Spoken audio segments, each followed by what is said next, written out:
agak ini juga karena dari tahun pertama kemudian tahun ketiga ini berjalan, rasa-rasanya kita masih terlalu terkotak-kotak. Saya pesimis dengan apa yang terjadi hari ini di hadapan masyarakat yang selalu menjadi tamparan. Karena sebenarnya saya sebagai misalkan saya bupati itu menjadi tamparan besar bahwa saya sudah gagal menawan memberikan kontribusi yang sepenuhnya untuk daerah kita, misalkan.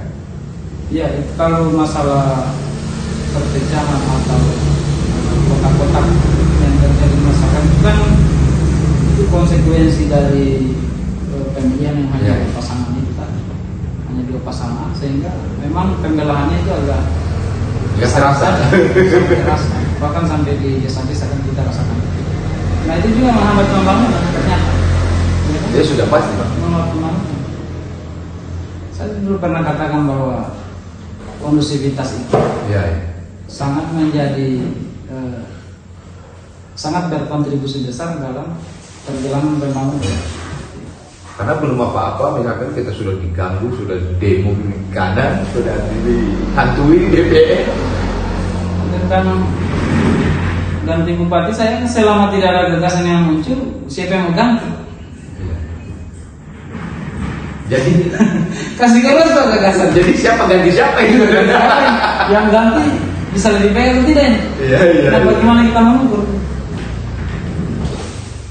Jadi dalam diskusi ini yang menariknya bahwa siapa ganti siapa ini, Bang. Saya kembali teringat di salah satu daerah yang mungkin kita bisa lihat bersama tentang kiprah-kiprahnya itu ya, banyak di Jazirah Buton itu, bahwa tidak boleh kita lupa ada juga ternyata kepala daerah yang kemarin misalkan kalah maju taruh kembali ada akhirnya menang. Mungkinkah itu akan terjadi di daerah kita dengan segala plus minus yang dimiliki oleh Aliana ini? Nah, ini bicara intuisi nih, intuisi politik. Iya. Nah itu kan kalau saya melihatnya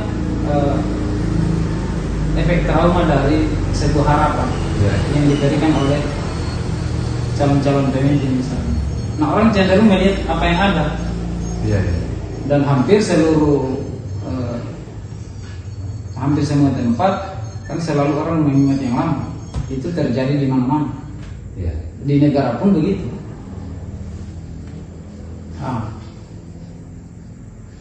Mungkin orang tidak akan melihat lagi apa harapan yang diberikan oleh calon-calon pemimpin ke depan. Bisa saja publik kehilangan kepercayaan terhadap tokoh-tokoh politik kita. Tapi kalau kita sebagai generasi yang realistis kan ada tolak ukur kita. Apakah ini bisa memiliki kita? Tapi masyarakat yang luas ini pasti mungkin saja tak trauma tanda kutip. Ada trauma tentang janji, ada trauma tentang harapan. Ya bisa saja orang berpikir ya anak zaman itu versi yang sebelumnya. Bisa saja kan orang melihat fakta yang ada. Saya yang paling saya khawatirkan yang persoalan figuritas daripada kita ini kan ada yang mampu secara materi tapi tidak punya kecakapan untuk memimpin atau tidak punya kualitas dalam tanda petik. Sebaliknya juga ada yang mempunyai kualitas, banyak karakter, banyak kualitas yang dimiliki oleh kader-kader yang ada di Kabupaten Wakatobi kita, juga tidak mempunyai kesempatan untuk mengisi pemerintahan. Nah, sebenarnya karena plus minus itu tadi, Pak. Nah, di dalam standar kepemimpinan itu kan atau harga tunai dari seorang politisi itu kan integritas. Kenapa integritas itu penting? Nah, itu akan menentukan kebijakan yang diambil.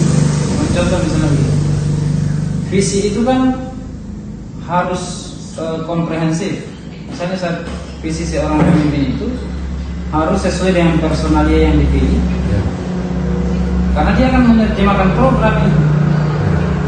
Sejauh mana pemimpin kita menjaga integritas bahwa saya akan memilih orang yang tepat untuk satu bidang misalnya, itu kan menentukan visinya bagus ini, figurnya juga bagus, Kang Bupatinya juga cerdas. Nah dia bisa memegang integritas bahwa dia akan memilih orang yang tepat untuk kepala dinas misalnya. Kali itu yang akan menerjemahkan kita. Dengan kata lain sebenarnya kita memang dari ini kan masih 2024, masih agak 1 tahun lebih lah.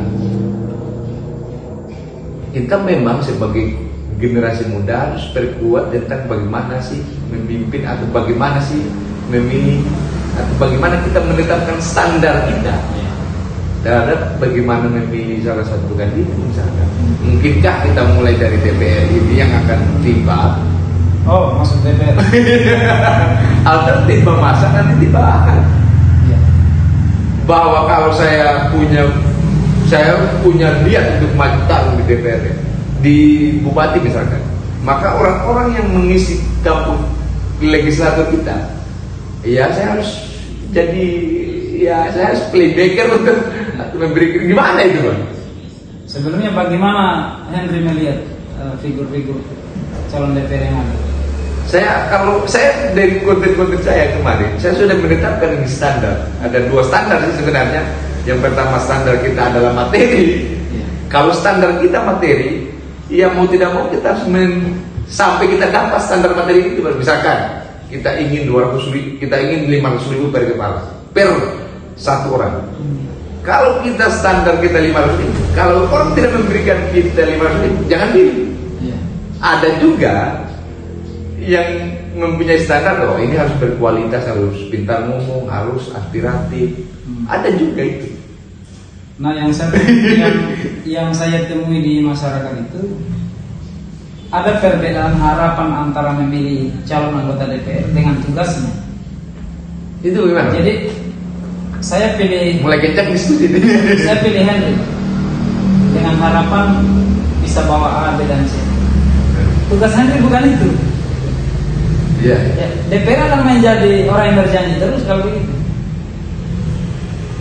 Nah, saya juga dalam setiap kegiatan saya turun ke masyarakat itu memberikan pencerahan.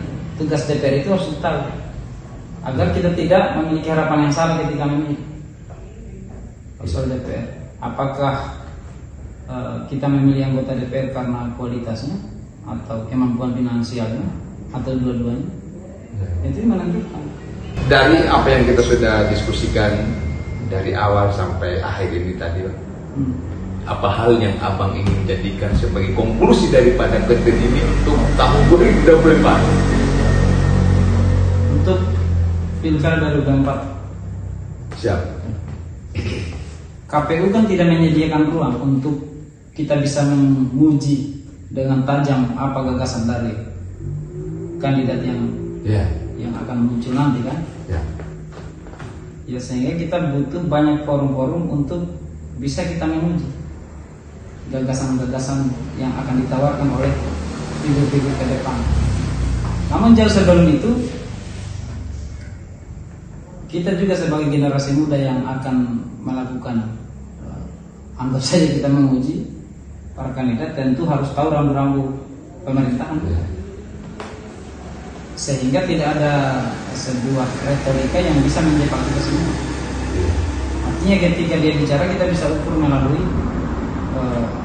RPJMD misalnya, visi misi atau regulasi yang ada. Membangun A sementara di regulasi tidak. Itu pengetahuan itu sangat penting bagi generasi muda, kalangan rasional untuk bisa mengukur gagasan yang akan disampaikan oleh figur-figur di tahun 2024. Berarti mereka harus proporsional Bang ya? Iya. Hanya itu Bang? Untuk part 1 itu. Oke, kalau begitu terima kasih, kami sudah diberi kesempatan untuk mampir di rumah restorasi Nasdem Wakatobi. Ya, terima kasih sekali lagi sudah kami diberi kesempatan untuk berbincang-bincang, mengeluarkan pendapat, mengeluarkan isi pikiran kita ke depan. Semoga apa yang menjadi diskusi kita ini bisa menjadi salah satu rujukan daripada generasi muda kah, atau daripada figur kah, atau siapapun yang ingin mengambil nilai baiknya saja, jangannya nilai itu. Ya sekali lagi terima kasih, mungkin sampai di sini konten kita pada hari ini. Lebih dan kurangnya mohon dimaafkan. Bila kita beri hidayah. Wassalamualaikum warahmatullahi wabarakatuh. Waalaikumsalam.